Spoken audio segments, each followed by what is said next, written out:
Guys, dinig niyo na Hello, ako? Coach. Yes, Coach. Ayun. Clear. Sorry, na-delay. Nagka-technical error. Ayaw gumana ng video ko. So, kumusta guys? Okay lang, Coach. Sino dito? Nag-aambang. Sino yung naka-attend na dito nung mga huli? Yan, si JC, yan, si Rose.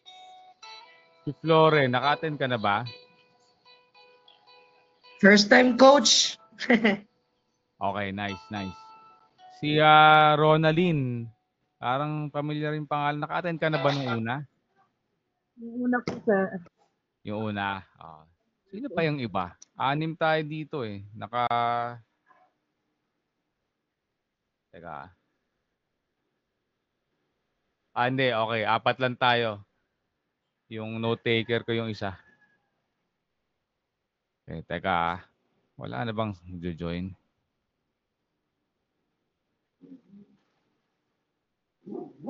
Okay. Sige. Antay muna tayo ng siguro 5 minutes. Sige lang, Coach. Okay. Replyan ko lang din yung ibang clients ko.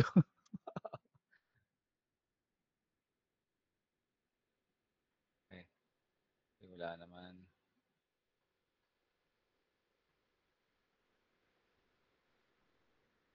Messenger. May nag-message sa Messenger.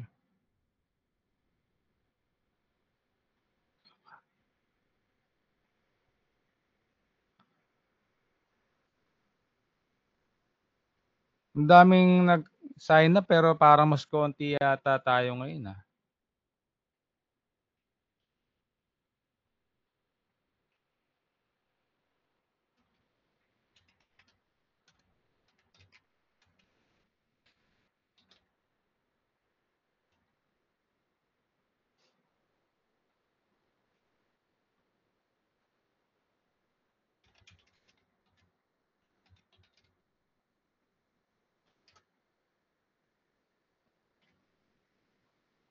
Ay, madilim pala yung ilaw ko, no? Ayusin natin. Auto. Yan, auto ko rin tong isa. The white balance.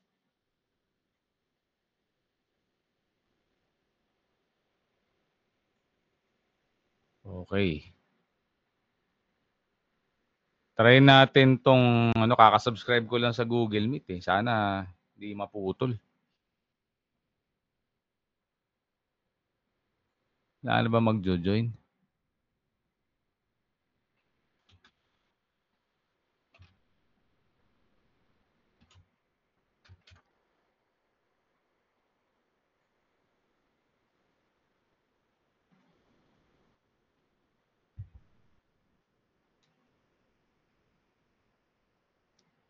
Taga saan ka, Rose?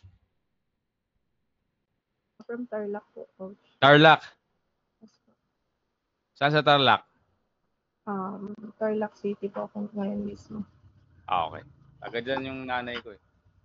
Asan po? Saan ba to? Concepcion. Concepcion. Wala ka rin sa Reyna. Kapampangan. Halo nga Kapampangan tsaka Ilocano dyan eh. Di ba? Tama. Kapampangan yung sa mother side niya, sa tatay niya. Tarlac din, pero Ilocano naman. Ikaw, Floren. Coach, Batangas ako. Batangas. Saka sa Batangas? Panawan. Tanawan. Yung, ano yan, di ba? Sa may babala ng Tagaytay? Yes. Malapit sa lake yan, di ba? Yung Opo, kaya pag kakatabi. sumabog yung taas, nabog din kami dito. Oo nga. Kakatabi ng ano yun eh, Talisay, di ba? Tama. Ikaw Ronaline, taga saan ka nga? Kaya silang Cavite po. Silang Cavite. Po. Medyo malapit ka kay Floren. Ah, Yung malapit na sa Tagaytay, di ba? Malapit lang kami sa Tagaytay. Sarap, malamig dyan. Lamig ngayon. Ah, sana all. Lipat na kayo dito. Naunahan ako. Sana all. Gusto ko actually dyan. Sa Tagaytay. Muntik akong lumipat dyan nung sa may Alfonso. Nung nag-COVID. Kausap ko na yung yung may-ari ng bahay. Sa Alfonso eh. Namatay yung biyenan ko eh. Sa COVID. Hindi kami natuloy. So, hindi pa, baka ayaw pa ni Papagad. Ito si JC, kausap ko ito eh, taga Pasig eh. Pasig ba Antipolo, JC? Ito may bago, si Yet. Yet David. Hello? Yet David. Taga saan ka? Totoong tao ka ba? Baka AI ka lang. Guys, paki-open yung camera nyo kung meron.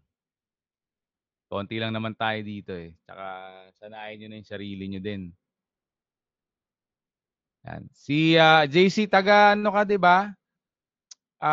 Ano nga ba? Rizal Coach, o malapit na. Malapit lang tayo dito. Nga. Really? Rizal, Antipolo. Ayun, thank you. Si Floren. Si Yet. Yet to open her mic.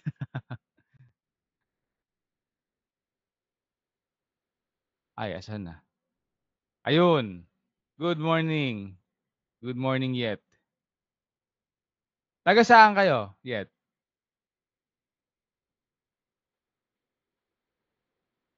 Walang mic.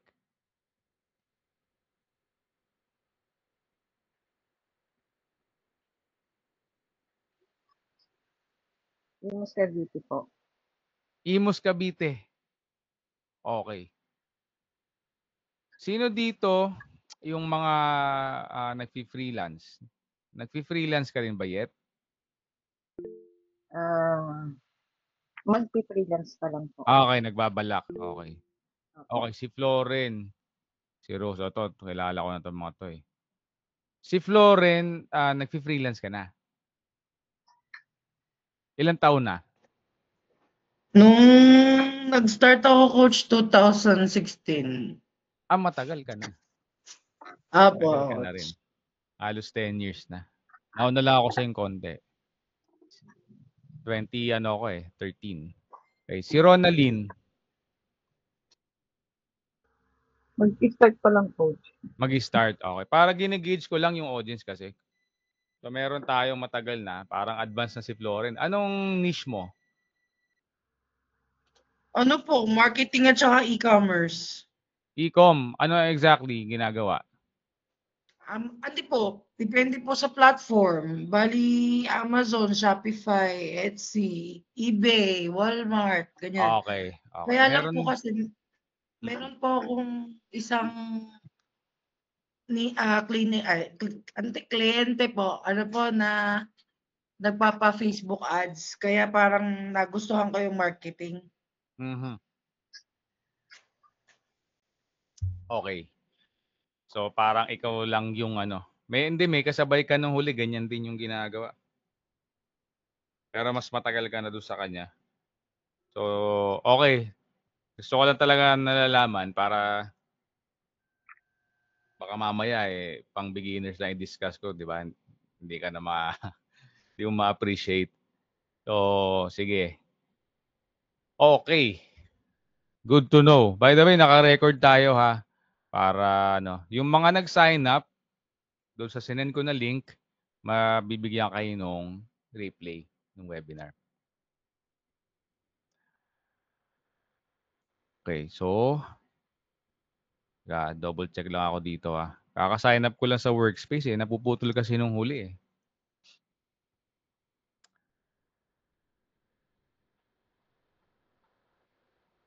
Okay. Mukhang wala nang magjo-join talaga. Sige.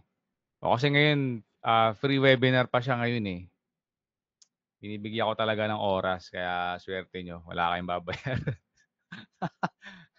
I don't plan to do this forever na free. To be honest. Wala ring business sense for me. Imbes na, di ba, kinakausap ko yung mga clients ngayon. Nagmamanage ako ng mga accounts ngayon. Pinipili kong mag-webinar tayo. So parang pagpapalit ko yung, gets niyo ba ako? Pero ginagawa ko siya kasi I want to get to know my audience. Diba? Tsaka syempre, magbe-benefit din yung makaka-attend. I'm hoping. No? Pero, sige, yun. Bibigay ba akong background about myself? I've been doing digital marketing for over a decade now. So, over 12 years na. Naka-specialize ako sa lead gen right now. Sa specific niche lang. Kaya kong kumuha ng ibang niche, pero sa ngayon, ayokong kumuha ng ibang niche. Gusto ko lang mag-focus sa niche ko. Although minsan may pinagbibigyan ako. Pag may mga pakiusap sa akin, ibang existing clients or friends, nila pinagbibigyan ko. Pero actively, hindi ako looking sa ibang niche. Kasi pag niche within the niche, mas scalable siya. Okay? Yun yung niche within the niche. O nag-focus ka sa isang vertical, mas scalable siya. Bakit? Pare-parehas lahat eh. Lahat na ng mga gagawin mo, pag kabisado mo na, kaya mo nang gawing parang templates. Lalo na pagka yung kagaya ng ino-offer ko. DFY yung ino-offer ko kasi. Done for you system. So sa mga beginners, baka intermediate, baka hindi nyo pa magets yan. Pero yung reason kung bakit tayo hinahire ng mga clients natin, in most cases, lalo na kung agency yan, may mga DFY packages kasi yan. So pwedeng i-relate natin sa example, sa paborito ko example, pag gagawa ka ng bahay, contractor ka, ang DFY is yung buong bahay na. I-turn over mo na lang dun sa may-ari. Pagka yung VA tayo, ginagawa lang natin, kadalasan, pag under tayo ng agency, para tayong subcon or tao nung contractor. Ano yung gagawin mo? O, doon ka muna sa plumbing. Puro yun lang.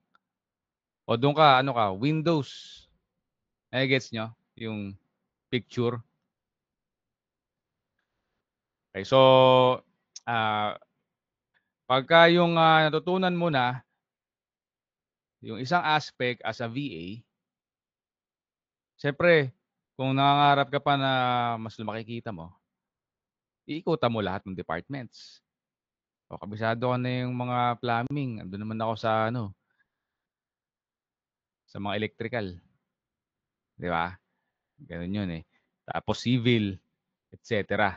Lahat yun, as much as possible, gusto mo ikutan. Sa ginagawa ni Floren, kung e-com yung clients niya, maraming aspects yan eh. May fulfillment, okay, merong product research, product sourcing.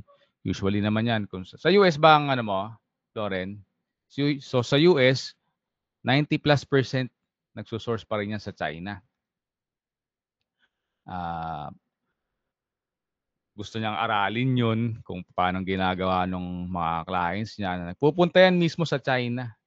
Bukod sa sa una muna Alibaba, tapos meron ng mga shortlist yan, tapos pupunta yan sa China para to build a good rapport. Kung kung kumikita na talaga, tsaka relevant na yung kita, pupunta talaga yan sa China. Maraming convention sa China, nagpupunta yung mga mismong Amazon sellers natin doon. So, ano pa, mga PPC sa loob ng Amazon, sa loob ng eBay. Okay? Kasi ginagamit talaga yon para mag-rank yung product listings. Hindi lang para bumenta. Minsan nga patalo na sa benta doon eh. Parang break even lang o talo ng konti. Minsan kita ng konti. Pero ang pinaka main goal nun, ma-trigger yung algorithm ng product. Kasi SEO factor yon sa Amazon. May search engine ng Amazon eh. Okay, so yung mga ganung bagay, inaaral yun. Tas yun, sinasabi niya, yung sa Facebook ads kasi magdadrive din ng sales yun sa Amazon listings. Di ba? So mag-rank din yung mga products mo doon. Pag gumagalaw kasi, isa sa ranking factor ni Amazon yung volume ng sales. Ano pa, pag-aralan mo yung mga Jungle Scout, yung mga tools na Helium, katumbas siya sa Google, pag nag-SEO ka, yung Helium ang katumbas niya, yung Ahrefs. It's the best. So, yung mga bagay na to, nakakatamad pag-aralan to sa simula. Medyo technical siya, tsaka alam mo yun, dahil mong pag-aaralan, magbabasa ka, manonood ka ng mga boring na YouTube videos. Mas masarap pag Netflix eh. Di ba? So yun yung kasama sa sacrifice dun. Ano bang gusto mong gawin? So, it starts also by asking yourself, ano bang gusto mong gawin? Kasi pwede namang baka hindi mo namang goal na ikaw yung contractor mismo kasi sakit sa ulo nun eh, di ba? Baka masaya ka naman na civil works lang ako. Okay? Wala namang problema dun. Di ba? Kanya-kanya tayo ng gusto sa buhay, iba-iba tayo ng goals. Okay, so dito binibigyan ko lang kayo ng para overview kung ano yung tingin ko na kung ito yung gusto mong gawin, dapat you're working toward that goal. Ito yung mga pwede mong gawin kung yun ang gusto mo. Okay, binibigyan ko rin kayo ng option and preview na kung gusto mo, kagaya ng ginagawa ko na DFY na, nagbebenta ako ng leads. Yung iba tawag lead vendor eh. Okay, so maliit ako na lead vendor. Pwede yun. That's possible. Marami kasing business models eh. Pwede ka mag-agency, may mga tao ka, sige, bayaran mo yan. May monthly retainer yan or yung iba, nagcha-charge ng per hour. A good example nung per hour yung charge pero malaking agency sila Hello Rich. Mga medical VAs, transcriptionists and mga support sa mga medical practitioners sa US and I think pati sa Canada yata. Per hour yung charge sila. Nilalang ko no. Pero yung siguro monthly revenue nila, huling naming silip, mga nasa $3M. So, kasi ang dami eh. Ang patong na nila, I think ngayon nagtaas na eh. Pero mga 2 years ago, ang patong nila sa VA, mga $2 lang, $2.50. Pero ang dami. Sa volume sila bumabawi. Tsaka tuloy-tuloy yung VA. So, yung pag-supply nila ng VA. So, pag nag-accumulate, ganun siya kalaki. Tapos meron ibang business model naman na monthly retainer siya. Siguro karamihan sa inyo, yun yung alam. Yung, sige, agency ako, run ko yung Facebook ads nyo o Google ads nyo or whatever. Ang pricing ko is $1,000, $2,000, $3,000 a month. Ganon. Diba? Or baka yung sa mga beginners, yung pamilya kayo, per hour. Per hour ako. Magkano? $5, $6, $8, $10, $15, $20, yung ganun. Gets nyo? Meron pang ibang business model. Ewan ko, familiar ba kayo dun sa ano? Mag-share kayo sa commission. So, meron ganon. Okay. O, yung pag nag-real estate kayo, parang ganon siya. Pero applicable din siya sa lahat ng industry. Dito sa mundo ng freelance, everything is negotiable. Tandaan nyo yan. Nasa paano na nyo na kabisado yung yung industry na pinasok nyo para makapag-negotiate kayo. Kasi example, yung client nyo, no? Ano ba magandang example? O sige, real estate. May real estate dito eh. May client kayo sa US. Pardon my dogs ha. Dinig ba?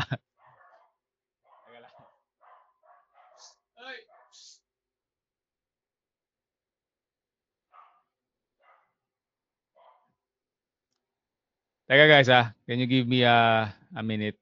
Wait lang.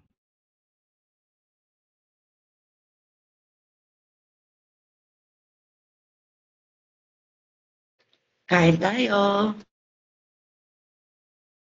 Thank you po.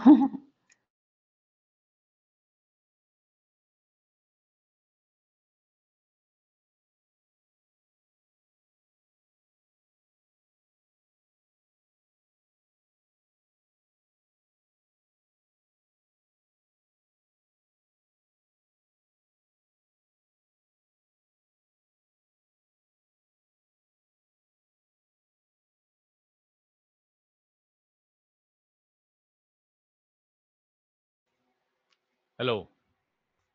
Ayun, back to what I was saying. Ano nga ba? Ayun, yung commission. So, diba, kausap mo si client, okay, kabisado mo yung niche. Alam na alam mo na kaya mong ibigay yung resulta na maganda. Meaning leads, saka yung ultimately, magli-lead siya sa sales. Yun naman yung point ng lead generation, di ba? Sa e-com, okay, alam mo na kaya mong i-turn around yung business. Meaning, dahil sa skill na alam mo na kaya mong doblehin o i-triple yung sales nila. Example